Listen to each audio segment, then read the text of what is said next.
everybody, welcome back to Start McClear. I'm Sean, and today we are going to talk about one of the most consistent and one of the most powerful race car drivers throughout the 90s, and that is Dale Jarrett. We're going to talk about his career, talk about his stats, talk about how he made it from the Busch and Cup series, talk about his background, and all that good stuff. So, why don't we get started? Dale Jarrett was born on November 26, 1956 in Conover, North Carolina, to Martha and known race car driver Ned Jarrett. He also had an older brother named Glenn Jarrett, who was also a NASCAR driver, and a younger sister named Patty. Now let's talk about his father. Dale's father, Ned, competed in the NASCAR series from 1953 to 1966, who won two series championships in 1961 and 1965. Surprisingly, Ned Jarrett retired early at the age of 33 in 1966 to raise his family. After his retirement, Ned remained active as a manager at Hickory Motor Speedway, and we all know he later established a career in commentating, but that we all know in the 80s and the 90s.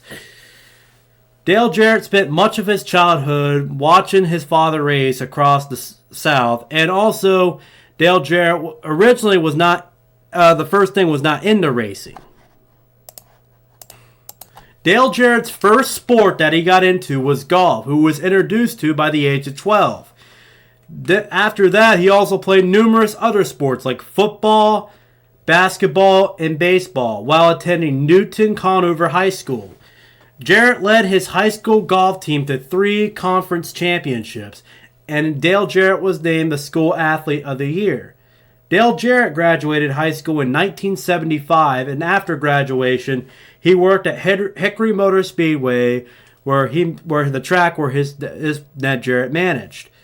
Now, what the weird thing was, after graduation also, he was offered a full golf scholarship at the University of South Carolina.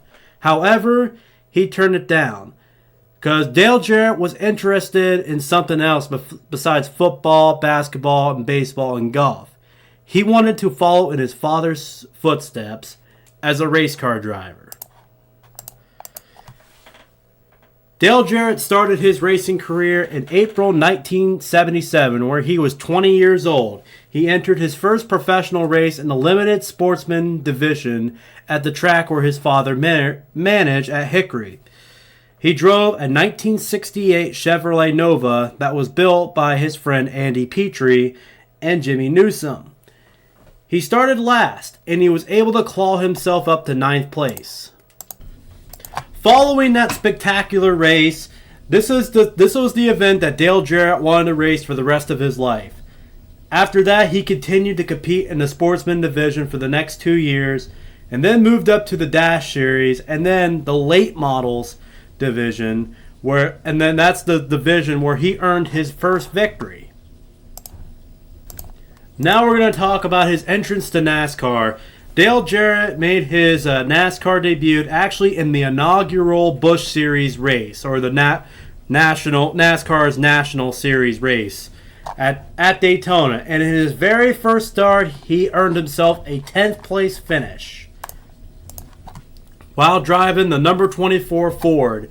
And he also got his first top 5 in the season at the track where his dad managed at Hickory Motor Speedway, where he finished 3rd.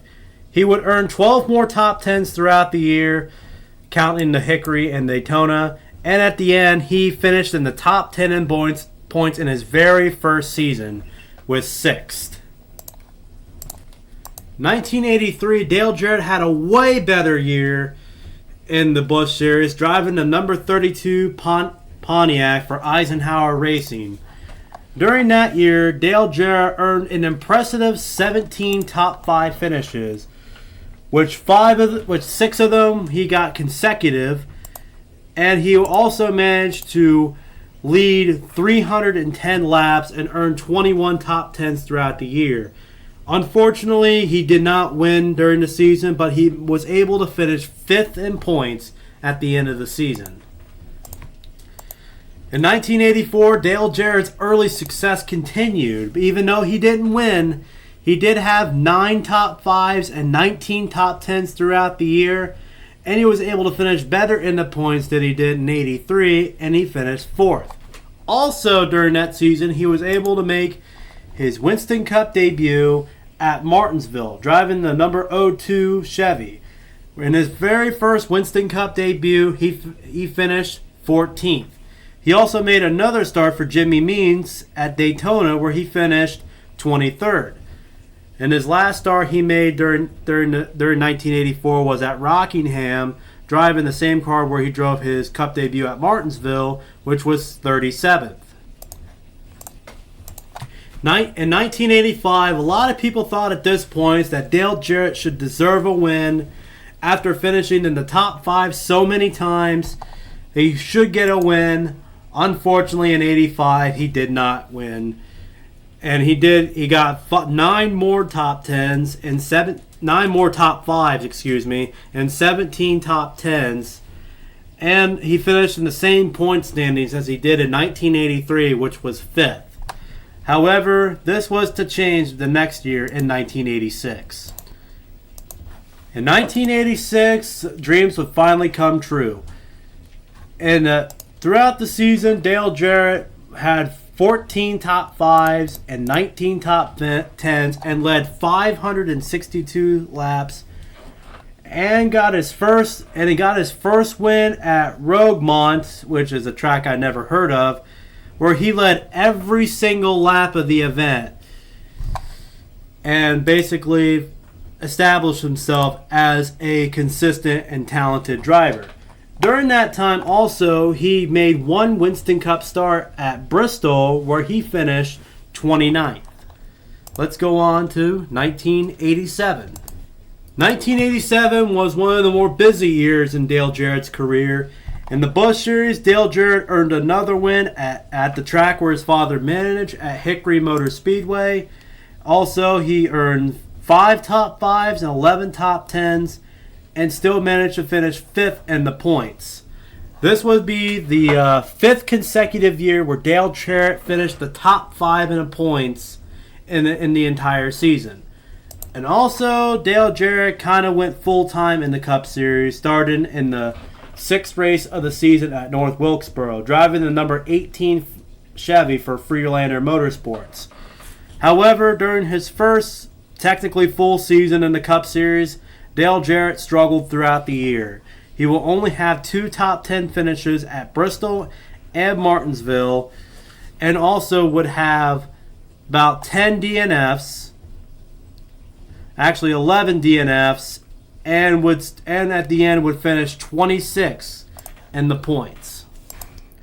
After finishing in the top 5 in points for 5 consecutive seasons in the Busch Series, Dale Jarrett decided to go part-time this time in that series to focus on his Winston Cup career, as he would compete for all but one event in that season. However, in his next season in the Cup Series, Dale Jarrett drove for 4 different teams. However, he would struggle in all of them. He would only have 1 top 10 finish at Riverside, where he finished 8th. Then at the end of the season, he would finish a low 23rd in points, also with having several DNFs. In the Busch Series, however, Dale Jarrett got another win at Charlotte Motor Speedway, and will also finish 26th in the point due to only competing in 14 of the 30 events, having 5 top 5s and 6 top 10s. So 88 wasn't a very successful year as Dale Jarrett hoped. But let's go on to the next season, 1989. In 1989, Dale Jarrett drove for Cale Yarborough Motorsports, driving the number 29 Pontiac. And during that year, Dale Jarrett got his first top 5 finish at where he made his Cup debut at Martinsville. He also got another top 5 finish at Phoenix. Throughout the season, Dale Jarrett had 4 top 10 finishes, but however, like the previous years, Dale Jarrett would struggle for most of the year. He would basically have 11 DNFs and at the end would finish 24th in points.